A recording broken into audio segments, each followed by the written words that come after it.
আওয়ামী লীগের যে রাজনীতিটা এখনো চলমান সেটা হলো দেশের ভিতরে তার যথেষ্ট প্রিভিলেজ আছে।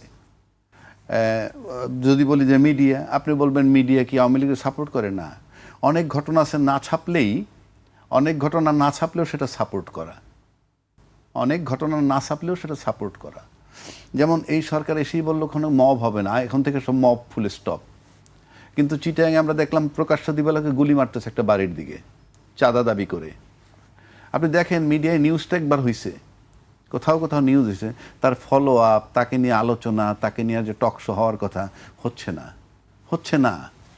আপনি ভালো করে লক্ষ্য করে দেখবেন। আপনার কাছ থেকে জানতে চাই আমরা। না আলোচনাটা এটার মানে হচ্ছে এই যে মিডিয়ার থেকে যদি আপনি একটা নিউজ আপনি দিলেন, নিউজটা যদি পরে দুই ধরনের নিউজ, একটা হলো যে নিউজ ছাপলেন পরে আপনাকে আর ফলো আপ করবেন না, আর নিউজ ছাপলেনই না, সেটা আমরা করেছি, নিউজটা করেছি, আমি বলছি ওটা করেছেন, না ছাপলেই তো ব্ল্যাক আউট করা একদম। এটা তো আপনি আমার চেয়ে ভালো জানেন পত্রিকার ভাষা। কিন্তু এই যে আলোচনা হচ্ছে না, তার মানে কি আপনি আস্তে আস্তে দেখবেন যে মব নাই মানে কি, মানুষ জানে কেমনে? মানুষের জানার সূত্র তো মিডিয়া যদি সেটাকে আড়াল করে দেয় তাহলে তো আপনি আর জানবেন না। এখন আপনি যদি বলেন মিডিয়া কেন এই প্রশ্ন, আপনাকে প্রশ্নও করছি না, উত্তরও চাচ্ছি না, কারণ আমি জানি, আমি আবহাওয়ায় থাকি, এই দেশটা কেমনে চলে, মিডিয়াটা কেমনে চলে, এটা আমাদের ধারণা আছে। এই কারণে আমি আপনাকে প্রশ্নও করি না, উত্তরও চাচ্ছি না। এইবার আসেন, আপনি নিষিদ্ধ করা আছে আওয়ামী লীগ। জানতে চাই আপনার কাছে, আপনি যে ধারণাটা পোষণ করেন সেই ধারণাটা আসলে আমাদের জন্য জানতে পারলে ভালো হতো। না ঠিক আছে, এটা আরেক সময় জানাবো। জি আচ্ছা, নিশ্চয়ই। আওয়ামী লীগের কার্যক্রম নিষিদ্ধ আছে। কে করছে কার্যক্রম নিষিদ্ধ? বিগত সরকার, মানে অন্তর্বর্তীকালীন সরকার। কিন্তু তার আপাতত কার্যক্রম, আপনার তো নির্বাচন হয়েই গেছে, এখন অফিস খুইলা দুইটা স্লোগান দেওয়াটাই কার্যক্রম। তো অফিস খুলতে সে কি এসে নির্বাচন বাতিল চাইবে? কেন চাইবে? তাদের যেটা দরকার সেটা যদি এই সরকার আসার পর পাইতে থাকে, সমস্যাটা কোথায়? জামিন হচ্ছে, কালকে আওয়ামী লীগ সরকার ক্ষমতা আসলে তো সবাই আগেই জামিন দিত, তা জামিন তো পাচ্ছে, অফিস তো খোলা হচ্ছে। এখন আপনি যদি অফিস কার্যক্রম নিষিদ্ধ আছে বলে বলতেছেন আমরা এটা চালু করব না, যেহেতু কার্যক্রম নিষিদ্ধ আছে, তাদের বিচার না হওয়া পর্যন্ত অফিস তো খুলতেছে, আপনি দেখেও দেখবেন না। আমি কিন্তু ভাই আওয়ামী লীগের বিরোধিতা, আমি ক্রিটিক্স, একজন আলোচক হিসেবে আলোচনা করতেছি। সমস্ত আওয়ামী লীগ ছেড়ে দিলে আমার কিচ্ছু আসে যায় না। কালকে যদি আওয়ামী লীগ বিএনপি মারামারি করে, আওয়ামী লীগ জামাত মারামারি করে, বিএনপি আওয়ামী লীগ মিল্লা জামাত, আমার কিছু আসে যায় না। আমি একজন আলোচক হিসেবে আলোচনাটা করতেছি। আপনি একদিকে বলতেছেন, সরকার বলতেছেন কি কার্যক্রম নিষিদ্ধ কিন্তু জামিন পাচ্ছে, অফিস খোলা হচ্ছে, আবার বলা হচ্ছে সরকার বহাল রাখছে বলতেছেন বিগত সরকার, কিন্তু অ্যাকশনে কিন্তু আর ঠিক উল্টাটা, তালা খুলছে, তারপরে জামিন পাচ্ছে। এগুলো তো সব ভাইটাল ব্যাপার। আমি বলছি না তার আটকায় রাখেন, আজিজ ভাই যেমন বলল যে কোর্ট আটকায় রাখতে পারেন, পারে কি পারে না সেটা আমার বিষয় না। আর রাজনৈতিক বিষয়গুলা এই প্লেন ওয়েতে দেখা যায় না, রাজনৈতিক সিদ্ধান্তগুলো রাজনৈতিকভাবে হয়। ওই যে 1000 কতগুলি মামলা যে ছাড়লো, রাজনৈতিকভাবে একবারে বাতিল করে দিল, এটা দোষ নয়। আমি বলছি রাজনৈতিক বিষয়গুলো রাজনৈতিক সিদ্ধান্তে হয়। কাজে আপনি আজিজ ভাই যে গয়রহ বইলে দিল, কোর্টে যাবে, জামিন দিবে, অমুকে কে খুনের আসামি কিনা, এরকম হাজার হাজার লক্ষ লক্ষ লোক 50 বছরে ধরছে আর ছাড়ছে, ওই জায়গায় খুন হয়েছে ডাউট করে ধরে নিচ্ছে। এখন আপনি হাসিনার বেলায়, পলিটিক্যাল লিডারের বেলায় আমরা একভাবে বলি, আপনি ধরবেন কিভাবে? আমি সাপোর্ট করতেছি না, কিন্তু গয়রহ তো প্লেন মিনিং না, এগুলো রাজনৈতিক বিষয়গুলো, রাজনৈতিক সিদ্ধান্ত। এখন আসেন, সরকার শান্তিপূর্ণ থেকে, সরকার চায় কিন্তু শান্তিপূর্ণ থাকতে। কারণ আপনি যদি আওয়ামী লীগের যে কাজগুলো যে বুঝাই তো যায় ফেভার না হইলে আপনার আওয়ামী লীগের তালা খোলে কেমনে অফিসের, আবার তারা জামিন পাচ্ছে, তাহলে টু সাম এক্সটেন্ট ফেভার হচ্ছে, যেভাবেই হোক। আচ্ছা, এখন আসেন, শান্তিপূর্ণ থাকতে হবে সরকারকে। কারণ আপনি যদি সরকার টালমাটাল অবস্থায় চলে যায় তাহলে তো স্মুথলি কাজগুলো করতে পারবেন। আপনি দেখেন নির্বাচনের কিছুদিন আগে থেকে, বিশেষ করে তারেক রহমান সাহেব আসার পর থেকেই কিন্তু আওয়ামী লীগের যে খণ্ড খণ্ড ঝটিকা মিছিল টিছিল হইতো তা নাই। এবং এখন তো নাই, কারণ কি, ইট ইজ এনশিওর যে কিপ সাইলেন্ট, দেখা যাক কি করা যায়। কারণ নির্বাচনের আগেও প্রতিশ্রুতি দেওয়া হয়েছে, আমরা ক্ষমতায় গেলে আপনাদেরকে দেখব, আপনাদের বিষয়গুলো আমরা দেখব, বলা হয়েছে। তা বলা হইলে আর সরকারকে শান্তিপূর্ণ থাকতে হবে, আর শান্তিপূর্ণ থাকতে হলে শান্তিপূর্ণ ভাষণ, শান্তিপূর্ণ বক্তব্য দিতে হবে। যেমন ধরেন কি বলে, নাহিদ সাহেবরা 6টা সিট পাইছে, তাদেরকে দিয়ে আমরা আশা করি সামনে আরও বেশি সিট পাবে, একসময় সরকার গঠন করবে, এটা আমরা প্রত্যাশা করি। এই যে অনুপ্রেরণামূলক বক্তব্য, এটা কিন্তু ভালো জিনিস, জিনিসটা ভালো, কিন্তু এইগুলি বলে যদি শান্তিপূর্ণ না থাকে, এই কাজগুলো আমার করা কঠিন হবে, এই কাজগুলো কঠিন হবে। আপনি ভালো করে লক্ষ্য করে দেখেন যে আওয়ামী লীগ যদি পর্যায়ক্রমে সব লোক ছাড়া পেয়ে যায়, হ্যাঁ, আওয়ামী লীগের সবচেয়ে বড় শত্রু কারা? এনসিপি। তো যখনই তারা মাঠে আসবে এবং হবে, তখন তো একটা শত্রুপক্ষ থাকবে, তাদের সাথে তাদের অবস্থানটা কি হবে? এর মানেই না আমি সিদ্ধান্ত যারা জানে, কিন্তু প্রশ্ন হচ্ছে যে এইটা যদি মাঠে ব্যাপকভাবে বের হয়ে চলে আসে, তাহলে কি দাঁড়াবে রেজাল্টটা? আওয়ামী লীগের শত্রুপক্ষে এনসিপি, কোনো ডাউট নাই এতে। শুধু এককভাবে এনসিপি নাকি অন্য কোনো আরো দল আছে? আর কোনো দল এই মুহূর্তে তার শত্রু নাই, আর জামাত তো তাদের সবসময় তারা শত্রু বলে। অন্য কোনো দল নাই কেন? তারা একবার বলছে আন্দোলনে ছিলাম, আবার একটা সময় বলছে আমরা আন্দোলনে নাই। এবং রাষ্ট্রপতি সম্প্রতি ক্লিয়ার করে দিছে যে আমাকে টিকিয়ে রাখছে, আমি সাংবিধানিক ধারাবাহিকতা বজায় রাখার জন্য যারা আমাকে হেল্প করছে সেটা হলো বিএনপি এবং আর্মি। তার মানে বিএনপির ব্যাপারে সে ক্লিয়ার করে দিল যে জুলাই আন্দোলনের সাথে তারা সক্রিয় না, সোজা হিসাব। তাহলে একমাত্র শত্রু এনসিপি আমার বিবেচনায়, এবং রাষ্ট্রপতি সেটা এস্টাবলিশ করে দিলেন। তো সেক্ষেত্রে তাদেরই চিন্তার বিষয়। এটা সামনে কি হবে আমরা জানি না। এখনও তো আপনার স্লো দেখতেছেন, এই এখন যদি বদিউজ্জামান মুক্তি পেয়েছে, ফর এক্সাম্পল, জামিনে মুক্তি পেয়েছে, সে কিন্তু মাদক সম্রাট। আমরা আবার একদিকে কিন্তু মাদক দমাই, এটা ভালো কাজ। আপনি মাদক যাতে না থাকে ভিতরে, মাদক নিয়ন্ত্রণ করবেন, কেউ মাদক সেবন না করে, সব ঠিক আছে, কিন্তু পাইলে তাদেরকে ধরবেন, কারো কাছে মাদক পাইলে। তো বদি তো মাদকের সম্রাট ছিল, সে জামিনটা পেল কি জন্যে?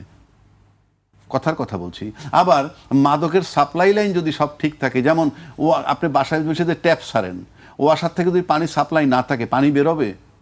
তো আপনি মাদক যে সাপ্লাই, মাদকের তো দুইটা জায়গা, এক বর্ডার ক্রস করে আসে, অথবা আপনি এইটাই তো বুঝি না যে আসলে বর্ডার ক্রস করে কিভাবে আসে। আমি বলছি হয় বর্ডার ক্রস করে আসবে, আর না আপনি নিজ উৎপত্তি করবেন, আর তো কোনো রাস্তা নাই।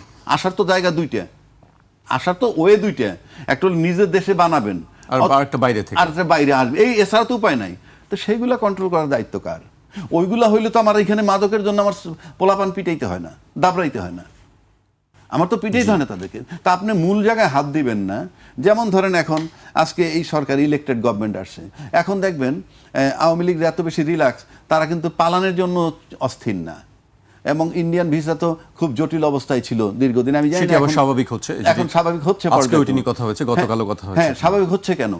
তখন তারা চিন্তা করছে আমার 10 লাখ লোক হয়তো এইখান থেকে চলে যাবে ইন্ডিয়ার ভিতরে যাইতো গিয়ে।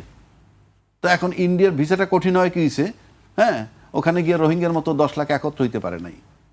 আর এখন ভিসা রিল্যাক্স হলে কি হবে? তারা তো দেশেই সেফ, সুতরাং যাওয়া আসার প্রয়োজন নাই, যদি দরকার হয় মিটিং করতে যাইতে পারে। সেই জন্য আমি বলতেছি, মানে কি আওয়ামী লীগের বহু নেতৃত্বখানা আছে না, আমরা গণমাধ্যমের রিপোর্টে দেখলাম যে 600-র উপরে নেতা সেখানে আছেন। আচ্ছা, আমি কিন্তু কোনোটাই দোষ ধরতেছি না, গুণও ধরতেছি না, আমি একজন আলোচক হিসাবে আলোচনা করতেছি আমার আইনের শাসনটা কোথায়। আপনি একদিকে কার্যক্রম নিষিদ্ধ রইল, নিষিদ্ধ থাকা তো একটা আইন, প্রজ্ঞাপন জারি করছিল, সেটাকে আপনি উইথড্র করলেন না, অথচ অ্যালাউ করা হচ্ছে। একটা দেখেন, পৃথিবীতে উন্নত বিশ্বে আইনের শাসনটা দিয়ে রাষ্ট্র শক্তিশালী হয়। আপনি দেখেন ট্রাম্প কিন্তু একটা বিরাট ট্যারিফ বসাইছিল ওয়ার্ল্ড ওয়াইড, সেটা সুপ্রিম কোর্ট জাজমেন্ট দিয়ে বাদ দিয়ে দিয়েছে। বাংলাদেশে কার সিনায় কোন বল আছে যে সরকার একটা সিদ্ধান্ত নেবে আর চট করে সুপ্রিম কোর্ট নিষেধ করে দিবে? আমি দেখি নাই। অর্থাৎ আইনের শাসনটা এমন জিনিস, ট্রাম্পরেও কেয়ার করে নাই। আর আমার দেশে আইনটাকে আমি আমার মতো করে, মানে আইনটা স্বাধীনভাবে চলতে পারে না।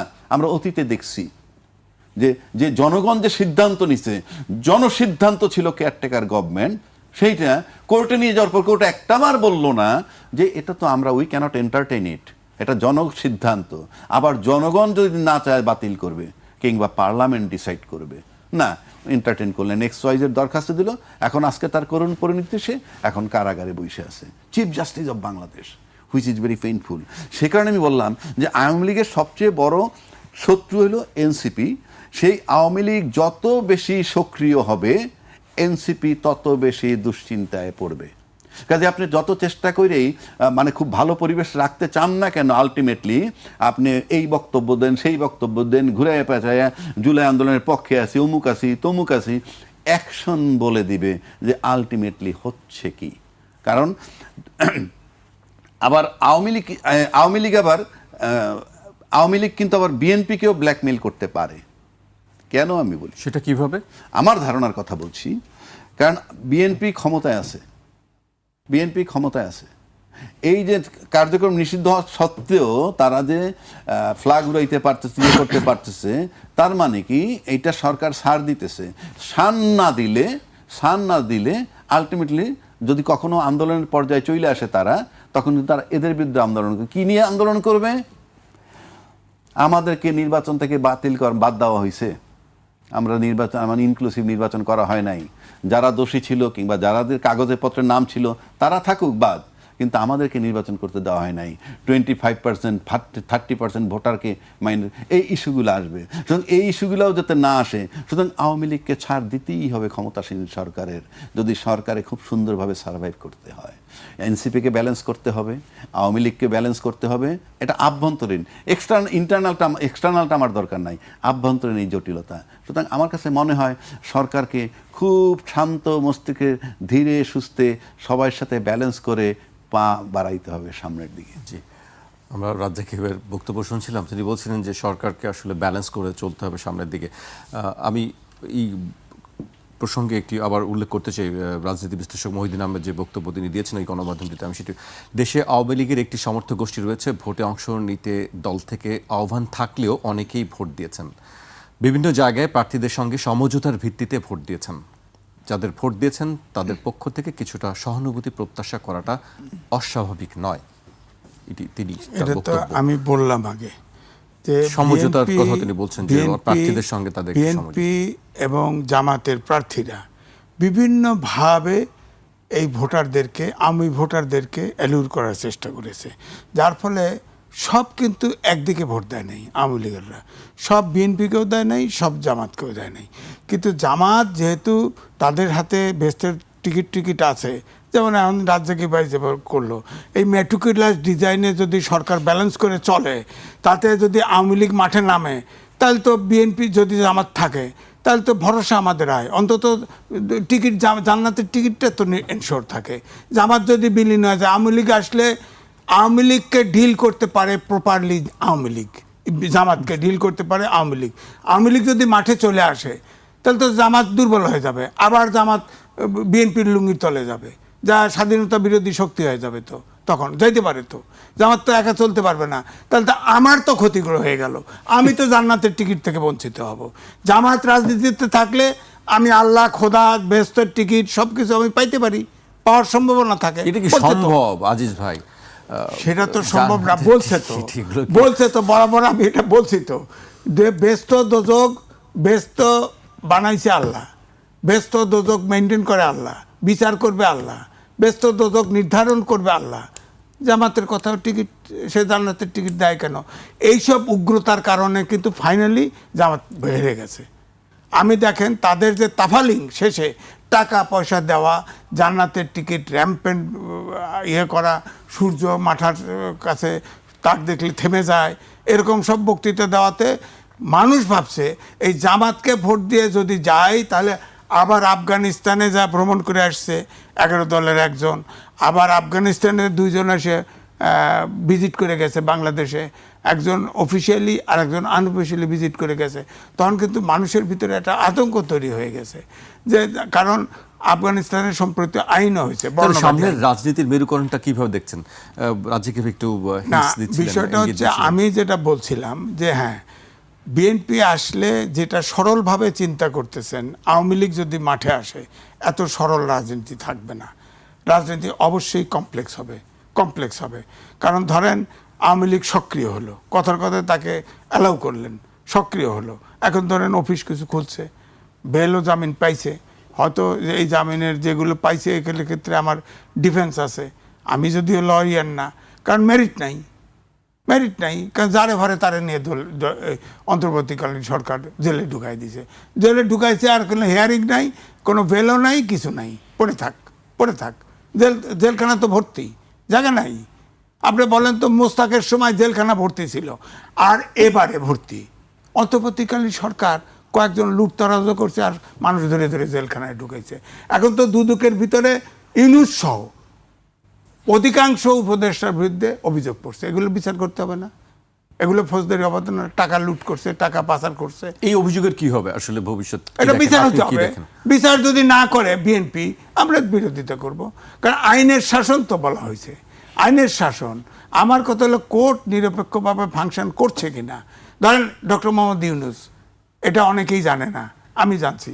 সর্বশেষ যিনি রাষ্ট্রপতি, যিনি তার সময় টার্ম শেষ হয়, তখন 3 মাস তিনি নিরাপত্তা পান এবং দায়মুক্তি পান এবং এসএসএফ নিরাপত্তা পান।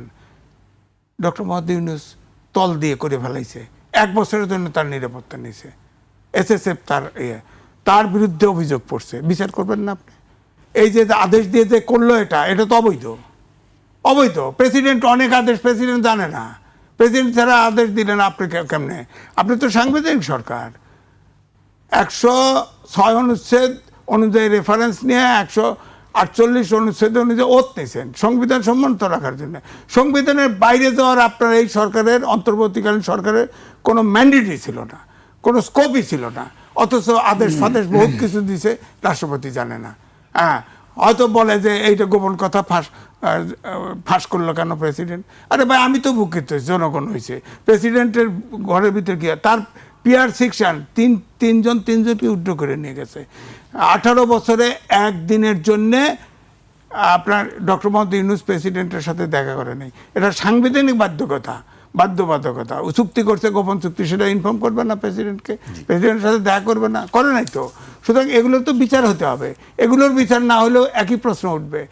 আপনি ধরেন বিএনপি এই সরকার আওয়ামী লীগের সাথে খাতির করলো, আওয়ামী লীগকে স্পেস দিলে ধরেন একটা রাজনৈতিক শক্তির ডিফেন্সিভে পড়লো, কথার কথায় আপনাকে তো একসময় ডিফেন্সিভে ফেলে দিবে। যতই বলেন না কেন, আওয়ামী লীগের যারা পালায়া গেছে, এখনো সমর্থক যদি ভোট দেন, আমাদের বাংলাদেশের মাটি হচ্ছে যাকে নির্যাতন করা হয়, নির্যাতিত, সে যৌক্তিক হোক আর অযৌক্তিক হোক, তার পক্ষে সিম্পেথি তৈরি হয়। ধরেন ডক্টর প্রধান বিচারপতি খায়রুল হক, আমি তো তার যে জাজমেন্ট, ওই যে তত্ত্বাবধায়ক সরকার বাতিল করছে, সে শর্ট জাজমেন্টে একটা দিছে, পূর্ণাঙ্গ জাজমেন্টের কত মাস পরে আর একটা দিছে। সে তো ক্রাইসিস তৈরি করছে, তার তো জেলখানে থাকাই উচিত, বিচার হওয়া উচিত। সে তো দেশটারে আউলায় দিছে। সে 1 বছরের নিরাপত্তা দিছে, যেটা উনি বললেন যে তলে তলে করে নিছে। এটা তো নির্বাচিত সরকার ক্ষমতায়, সরকার দিছে। সঠিক না ব্যাঠিক সে তো আর এক আলোচনা। কাজে এটা নিয়ে আমি কিছু বলতে চাই না, যেহেতু সরকার দিছে, গভর্নমেন্ট দিছে, এটা তো আর ইউনূস সাহেব নিজে নিতে পারে নাই। আর প্রেসিডেন্টের সাথে গভর্নমেন্ট দেয় নাই, সে নিজেই করে ফেলাইছে। তা জানি না, আমি দেখলাম কোনো একটা নিউজ পান নাই, কিচ্ছু পান নাই। আমি নিউজ পাইছি যে সরকার এই নিরাপত্তার বিধান করছে, এই সরকার, নির্বাচিত সরকার, ইউনূস সাহেব করেন নাই। তো যাই হোক, এটা নিয়ে আমার কাছে এটা বড় ইস্যু না। ওনাকে নিরাপত্তা দিলে, বরং নিরাপত্তা দিলে আরো সুবিধা। তারা যদি আপনি বিচার করতে চান আটকাইতে, নিরাপত্তা বলয়ের মধ্যে সে আটক আছে। যদি এই নিরাপত্তা বলয় না থাকতো তাহলে তো মুক্ত থাকে। এখন তো নিরাপত্তা বলয়ের মধ্যে আটক আছে। কিন্তু যে অভিযোগের কথা বলা হচ্ছে, যে দুদকে যে অভিযোগগুলো আছে, সেগুলো যদি অভিযোগ ইয়ে হয়, ভেরিফাই করে পায়, অ্যাকশন নেই, এনে বাধা নাই তো কোনো, কেউ বাধা দিবে না তো। বাট আমাদের দেশে হয় কিনা সেটা অন্য কথা। একটু আগে তো আমি বলছি, আইনের সুশাসন রাষ্ট্রকে শক্তিশালী করে। রাষ্ট্র দুর্বল হওয়ার অন্যতম কারণ আইনের শাসন নাই। Very simple. যে যত কথা বলেন, বাংলাদেশে আইনের শাসনটা আপনি কোথায় দেখছেন? আইনের শাসন আছে, XYZ 2 পক্ষ লড়াই করতেছে। আপনি একই বাংলাদেশে কারো মৃত্যুদণ্ড হয়, আরেকজনের হয় নাই বিধায় আবার রিভিউ করে তার খালাস হয়ে যায়। সেম ফুটিংয়েই ছিল আসামি। কথার কথা বলছি, ওই নজির টাইনেও তাকে মৃত্যুদণ্ড দিতে পারতো। কিংবা এর খালাস যদি এখন দেয়, তাহলে পিছনে যে ইনজাস্টিস হয়েছে সেটাও প্রমাণিত হয়। এগুলো নিয়ে বিতর্ক করে লাভ নাই। এখন আসলে রাষ্ট্রপতির সাথে দেখা করে নাই। রাষ্ট্রপতি বৈশে বৈশে এতদিন কি করছেন? উনি 1.5 বছর বৈশা ছিলেন। ওনার কিন্তু সাংঘাতিক সিকিউরিটি ছিল। 1 আর্মি, 2 বিএনপি, সবচেয়ে বড় দল। রাজনৈতিক শেল্টার কিন্তু একটা মারাত্মক ব্যাপার। আজকে ইউনূস সাহেব টিকতে পারেন নাই, ফাইনালি কিন্তু রাজনৈতিক শেল্টারের অভাবে। কথার কথা বলছি, আমি বলি না উনি টিকতো 10 বছর থাকুক, নো। উনি নির্বাচন দিয়ে যাবেন, 10 তারিখ ক্ষণ উনি দিচ্ছেন, কিন্তু যদি রাজনৈতিক শক্তি তাকে টিকিয়ে রাখতো খুব ভালোভাবে, বিএনপির মতো দল যদি তাকে সাপোর্ট করতো, তাহলে ওই 1.5 বছর সে খুব কমফোর্টেবলি অনেক বিচার আচার করতে পারতো, যেটা অনেক কিছু আমরা দেখছি করতে পারতো। 1, 2 হচ্ছে আপনি আসেন, ইউনূস সরকার আসার পর আপনি দেখছেন কি পরিমাণ দাবি দেওয়া নিয়ে আসছিল নানান জনে। এখন তো ইলেক্টেড গভর্নমেন্ট, কোনো দাবি দেওয়া নিয়ে আসতেছে? এখন তো মাত্রই তারা ক্ষমতা, ওগুলোর ধার ধারার তো টাইম নেই তাদের। ইউনূস সাহেব তো মাত্র নিছিল, তারপরে রমজান চলছে, হ্যাঁ বলতে পারেন রমজান, দেখি রমজানের পরে কি আন্দোলন আসে। তাহলে আপনি দাবি দেওয়ার তো আসলে আমাদের শেষ নাই। সেটা আমি বলছি না, আপনি তার মতো লোকের কাছে এত দাবি দেওয়া, 200-250 দাবি দেওয়া নিলেন 1.5 বছরে। আমি দেখবো সামনে কতগুলো দাবি দেওয়া আসে, এখন তো একটাও আসে নাই। আর রাষ্ট্রপতির সাথে যদি দেখা, রাষ্ট্রপতি যে শেল্টারটাই ছিল, সে বলছে তারে বিদেশ যেতে বাড়িতে করছে। কে বাড়িতে করছে? গেলে কি হইতো তার? কি না না তো কল্পনা করে না, গেলে কি হইতো? তার শেল্টার সেনাবাহিনী, তার শেল্টার সবচেয়ে বড় রাজনৈতিক দল যে এখন ক্ষমতায়। কাজে এগুলো অবান্তর কথা। আর রিপোর্ট করে নাই প্রধান, এই যে সে তো অন্তর্বর্তীকালীন সরকার, সে কি সংবিধান মোতাবেক প্রধানমন্ত্রী ছিল যে সংবিধান তাকে ধাক্কায় নিয়ে দেবে রাষ্ট্রপতির কাছে? ওইটা সংবিধানে বলা আছে প্রধানমন্ত্রী কি করবেন। ইউনূস সাহেবের বেলায় বলা আছে, উনি তো অন্তর্বর্তীকালীন সরকার। আমি ডিফেন্স দিচ্ছি না, আমি আর্গুমেন্ট করতে দিই, কারণ মানুষকে আমরা ভুল বুঝাতে চাই না। উনি ছিলেন অন্তর্বর্তীকালীন সরকার, ওনার সিদ্ধান্ত উনি চলছেন, ওনার সিদ্ধান্ত উনি ফেব্রুয়ারি 2026 নির্বাচন দিচ্ছেন, কেউ দ্বিমত করতে পারে নাই বাংলাদেশের। উনি বলছেন 3 মাসের মধ্যে নির্বাচন দেওয়া দরকার ছিল, সংবিধান। আমি একমত, পারছে কেউ নিতে? পারে তো নাই। তার মানে কি আমি যেটা বলছি এটাই সংবিধান, এবং সে চালাই গেছে। তো আপনি যেহেতু আপনি তো রাজনৈতিক শক্তি কাজ করে কিভাবে? আন্দোলন। শেখ হাসিনাকে বিরুদ্ধে আন্দোলন হয়েছে না, আইন মোতাবেকই ছিল। তার বিরুদ্ধে আন্দোলন ঠেকাইতে পারে নাই, ডেড বডির পর ডেড বডি হচ্ছে, ফাইনালি তাকে যেতে হচ্ছে। তা আপনি ইউনূস সরকার যে 2026 ফেব্রুয়ারিতে নির্বাচন দিল, যে সংবিধানের কথা বলা ওই সংবিধান মোতাবেক না, কেন আদায় করতে পারেন না এই রাজনীতিবিদরা? কারণ কাচুমাচু খাচ্ছিল, একটা নির্বাচন চাই। কারণ মেজর হাফিজ সাহেব ক্লিয়ার করে দিচ্ছেন যে আমরা গণভোট মেনে নিছি, তা না হলে নির্বাচন হইতো না। তার মানে শুধু স্বপ্ন হয়েছিল নির্বাচন নেয়ার জন্য। পুরা ইউনূস সাহেব যদি তার অবৈধ, পুরো অবৈধ বিষয়টা মেনে নিচ্ছে, আমার একটা নির্বাচন দিয়ে তুমি চলে যাও। একটা অবৈধ সরকার নির্বাচন দিয়ে গেছে, নির্বাচনটা বৈধ হয়ে গেছে, মানে তার সমস্ত কর্মকাণ্ড অবৈধ। যত লোক আটকে রাখছে অবৈধ, জেলে পুরে রাখছে অবৈধ, আওয়ামী লীগের নিষেধ করে রাখছে সব, খালি নির্বাচনটুক বৈধ হয়েছে। কি হিসাবে? কোন প্রক্রিয়ায়? ইয়েস, বৈধ করতে পারেন জোরে, গায়ের জোরে করে ফেললাম, কিচ্ছু করার নেই, কারণ 2/3। আমি কিন্তু বারবার বলছি, আমি আলোচনা করছি, ডিবেট করতেছি। এই সংসদে তারা বসুক, যেমনে খুশি এমনি চালাক, আমার কথায় কিছু আসে যায় না, ওভাবেই চলবে। কিন্তু আমি আমার ডিবেটটা করে যাচ্ছি। রাষ্ট্রপতির সাথে সে দেখা করবে কেন? কি কারণে? সে তো ওই সংবিধান মোতাবেক না। 2, রাষ্ট্রপতি তার অতিবাদ দিল কেন? এত যখন উনি বলছে সংবিধানের জন্য আমি মরিয়া, আমি জীবন দিতেও প্রস্তুত, ওই ইন্টারভিউতে বলছে, কালের কন্ট্রি, আমি জীবন দিতেও প্রস্তুত ছিলাম। তো সংবিধান রক্ষা করার জন্য আপনি এত মরিয়া, তাহলে ওত দিলেন কেন? তাকে ওত দিলেন কেন? আচ্ছা দিলেন ওত, ভাই মাইনে নিলাম। 3 মাস পরে নির্বাচন দেওয়ার কথা, 3 মাসের মধ্যে কোনো কিছুই জানতে চাইলেন না যে আপনি তো সংবিধান মোতাবেক প্রধানমন্ত্রী, সরকার, আপনি নির্বাচনটা দিচ্ছেন না কেন? একটা বিবৃতিও তো দেন নাই। আপনার শেল্টার তো ছিল, একদিকে আর্মি আর একদিকে সবচেয়ে বড় ক্ষমতাসীন দল, আপনি নিজে বলছেন, আপনি এই বিবৃতিটা দেন নাই কেন? সুতরাং আপনার সাথে সে সাক্ষাৎ করবে কেন? 3 নম্বর যদি আপনি আসেন যে আপনি সংবিধান রাখার জন্য একেবারে মরিয়া, জীবন দেওয়ার জন্য প্রস্তুত। আপনার ওখানে আপনার সম্ভবত 11ই জুন 2024, অর্থাৎ 10 তারিখ, 11 তারিখের পত্রিকা আসে, 10 তারিখে দরবার হল থেকে বঙ্গবন্ধুর ছবি সরানো হয়েছে।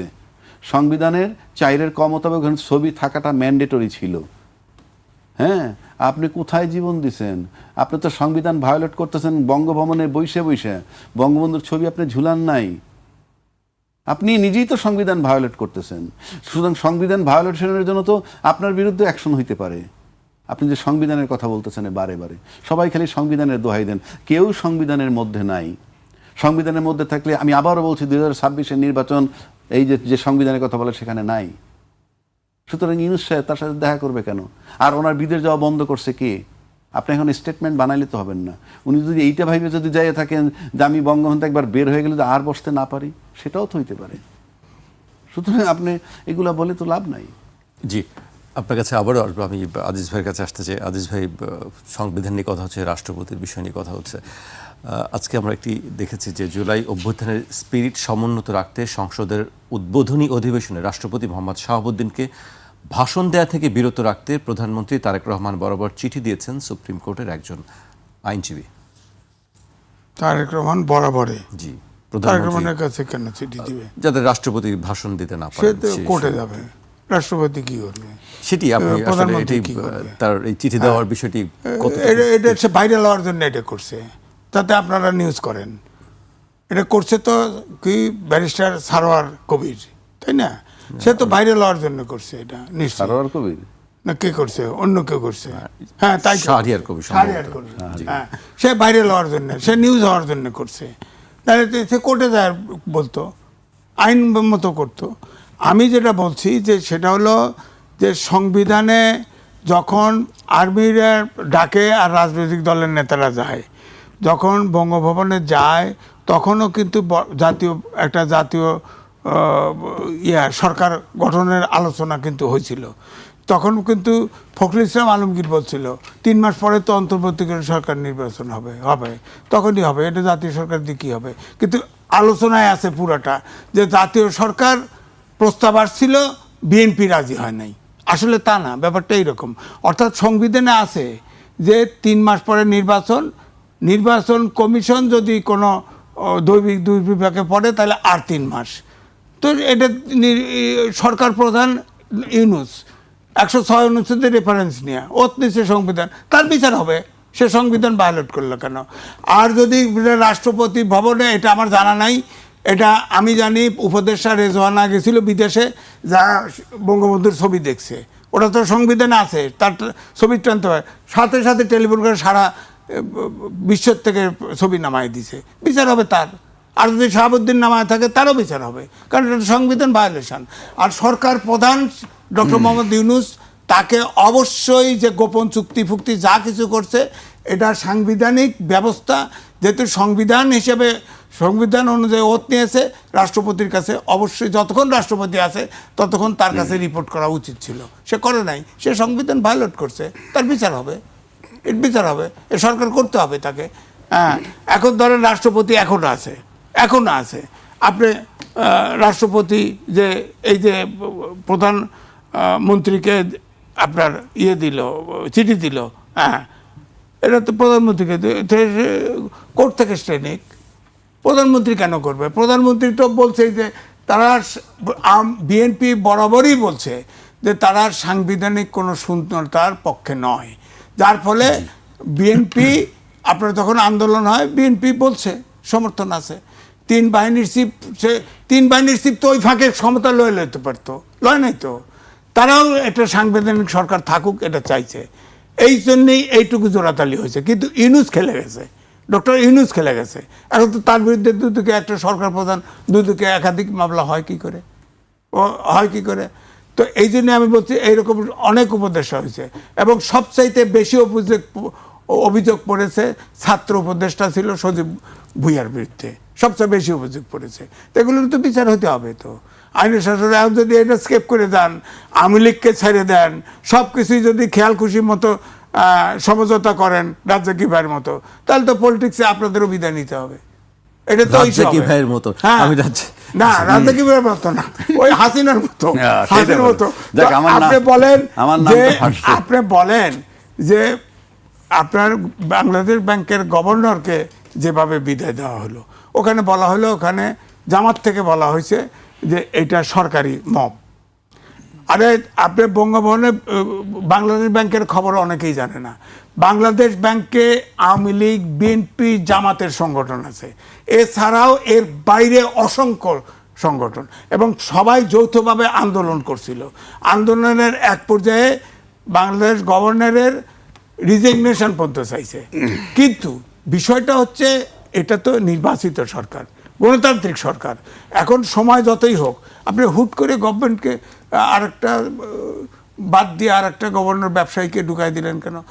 আপনি বাংলাদেশ গভর্নরকে যদি আপনি সরকারে আছেন, তাকে নাও রাখতে পারেন, তাকে বলতেন যে আমাদের নিজস্ব পলিসি আছে, অর্থনৈতিক পলিসি আছে, আমরা গভর্নর বদলাইতে চাই, আপনি একটু যদি দয়া করে, বুঝে গেল, সে রিজাইন করে চলে যেত। তাকে তো এইভাবে বিদায় করা উচিত হয় না। জি, যেটি সবাই বলছে। এগুলো তো সরকারকে হিসাব করতে হবে, তাই না? তারপরে ধরেন 21-এ পদক দেওয়া, একজনের সব কিছু ট্রেনিং ফ্রেনিং সব হয়ে গেল, পরে দিলেন না, সে একজন মাইনরিটি, কেন করলেন? একটা গণতান্ত্রিক সরকার কার পরামর্শ নিয়ে কাজ করে? এগুলো ছোট ছোট ভুলগুলো তো একসময় বড় কাল হয়ে যেতে পারে। সুতরাং এগুলো হিসাব করে সরকার, ধরেন 17 বছর তো লন্ডনে থেকে আছে, আমি তাকে বলি বিলেতি বাংলাদেশি, কারণ সেই কালচারে বড়। উনি ভুল করবেন কেন? উনি প্রধানমন্ত্রী, ওনার উপদেষ্টা পরিষদ থাকবে, আছে না? অনেকগুলো বানাইছে না, পাকনা পাকনা রাজনীতিবিদরা বানাইছে না? এই ভুলগুলো কেন হলো? এগুলো ভুল আমি বলবো। এগুলো গণতান্ত্রিক সরকার, আমি বলবো বাংলাদেশ ব্যাংকের গভর্নর, হিউম্যান রাইটস কমিশনের চেয়ারম্যান, তথ্য কমিশনের প্রধান তথ্য কর্মকর্তা, প্রধান বিচারপতি, এগুলোকে নামায় দিবেন কি ফুস করে, মব সন্ত্রাস করে বের করে দিবেন? বা ইচ্ছে করলেন ফট করে আরেকজন প্রধান বিচারপতি নিয়োগ দিয়ে দিবেন? এটা হয়? হয় না তো। সুতরাং আপনাকে অবশ্যই হিসাব করে কাজ করতে হবে, অবশ্যই হিসাব করে পথ চলতে হবে। আপনার বক্তব্য আমরা শুনছিলাম। আমি রাজ্জাকি ভাইয়ের কাছে আসতে চাই। আসলে রাষ্ট্রপতি মানে ভাষণ না দিলে সেক্ষেত্রে আসলে ভাষণটা কে দেবে? ওই সময় শুনেন, আমি একটা কথা বলি। আপনার নির্বাচন হয়েছে বিধানের বাইরে, যেটা আমি একটু আগে বললাম, সংবিধান পারমিট করে না। আজিজ ভাইও একমত, 3 মাসের মধ্যে বা 6 মাসের মধ্যে নির্বাচন হয় নাই। এটা হচ্ছে বিধানের বাইরে। আমরা মেনে নিচ্ছি, সবাই মেনে নিলে সেটা বিধান হয়ে যায়। তারপর আসেন, সেই নির্বাচনে সরকারও হয়েছে। যেই নির্বাচনটা বিধানের বাইরে হয়েছে সেই নির্বাচনটা সরকার হয়েছে। সেই সরকার কিন্তু এখন বর্তমান কার্যক্রম চালাচ্ছে। কাজেই সরকার এবং বিরোধী দল মিলে যদি এখন চিন্তা করে, যেহেতু সব বিধানের বাইরে হচ্ছে, তাহলে সরকার বিরোধী দল মিলে যদি চিন্তা করে যে আমরা অধিবেশন ডাকবো, আমরা একজন স্পিকার এখনই মনোনয়ন দিয়ে দিলাম, স্পিকারই কিন্তু প্রেসিডেন্টের অনুপস্থিতিতে নাই, সেটা বলছি না, আমরা যদি তাকে এড়ায়ে যেতে চাই তাহলে আমরা স্পিকার নিয়োগ দিয়ে দিতে পারি। স্পিকারই ভারপ্রাপ্ত রাষ্ট্রপতি হইতে পারে। এখন আপনি বলতে পারেন যে এটা একটা স্পিরিট বলতে পারেন। এই যে আপনি শাহরিয়ার কবিরের কথা বললেন, সে যে চিঠিটা লিখছে, এটা আমি ব্যক্তিগতভাবে কিছুটা সমর্থন করি। কেন? আপনার তো জুলাইটা ধারণ করতে হবে। অলরেডি সরকারও জুলাইয়ের পক্ষে আছে বলে বলতেছে, অ্যাটলিস্ট মুখে বলতেছে। এই মুহূর্ত পর্যন্ত যা দেখি আমরা, যদি তাই হয় তাহলে আমরা তো কেউ আপত্তি করব না। বরং রাষ্ট্রপতিকে দিয়ে যদি আপনি অধিবেশন ডাকেন, তাহলে আমাদের ভিতরে একটু খারাপ লাগবে যে সে তো ওই সরকারের একটা অংশ, তার দোসর রয়ে গেছে। আর যদি এইভাবে করেন, এইভাবে কইরাও কিন্তু আপনারা যা করতে চান তা করতে পারবেন। কিন্তু প্রাথমিক একটা স্যাটিসফ্যাকশন তো দিলেন যে হ্যাঁ ঠিক আছে, যে সরকারকে তাড়াইছি তার রাষ্ট্রপতি দিয়ে আমরা অধিবেশনটা ডাকিনি। সেভাবেও যদি যান, আপনি ডাকতে পারেন এবং রাষ্ট্রপতিকে আপনি এড়াইতে পারেন। নিয়মের কথা বলবেন না। নিয়ম মোতাবেক সংসদ নির্বাচন হয় নাই, সংবিধান মোতাবেক নির্বাচন হয় নাই। সংবিধান হয়েছে ইউনূস সাহেব যেভাবে বলছে। কাজে অত নিয়মের দোহাই আপনারা দিয়েন না। নিয়মের ভিতরে তো আপনার নাই।